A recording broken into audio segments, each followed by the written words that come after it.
Hello everyone, today we are going to show you an easy way to make a catfish breeding box. There's a lot of different ways to do this, but I have found this to be the easiest and quickest way.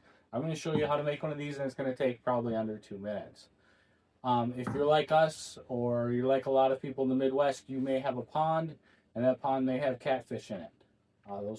Depending on how long you've owned the property, those catfish may have been placed there by someone else. Catfish do not typically breed in small bodies of water because they do not have locations to do it. Kellen, why don't you tell them about why and how we make a breeding box? So the boy catfish comes in it, and lays grandma, and a girl catfish comes in, then she lays the egg, then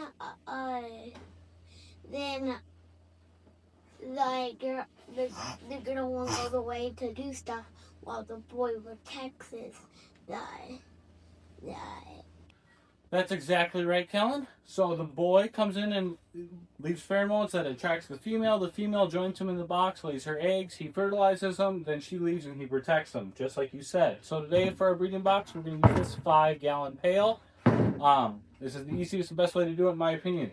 First thing I've done is I've gone ahead and put a few screws here into the bucket. And that's just going to help hold your concrete still. Then I'm going to add a small amount of concrete. Beware of the dust here. Perfect. And that's going to help weigh down our bucket and provide a surface for their eggs.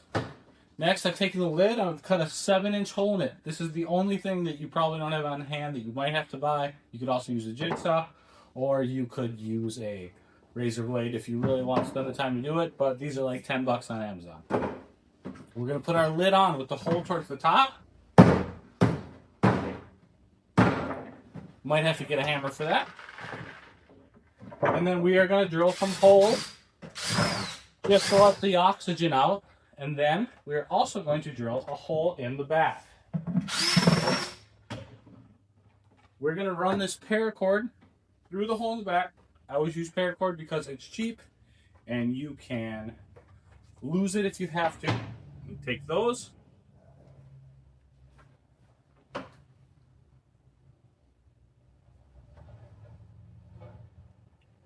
then we're going to pretend this actually cut that. We're going to feed it through this hole. And then we'll go out to our water about 4 or 5 feet deep. And we'll lower this in, and you can pull this back out. You could use any rope, but I found that paracord, because it's so thin and smooth, doesn't get stuck, and I'm trying not to get this stuck in here. The one other improvement that you could do that I've never done that I actually will do to this box is this edge can be a little rough, especially if you have larger catfish. So a 7-inch hole, you could go up to like a 9-inch hole if you have really, really large catfish. But for most people, 7 is going to be plenty. I'm going to take a hose and I'm going to slit it and put a slit piece of hose around here, and that's going to allow this to be a little bit smoother surface for them to brush against as they're coming and going. Once we get this lowered in the water, they will soon find it, and hopefully we will have more baby catfish. Thank you guys for watching. I hope this video helps you. This is as easy as it gets.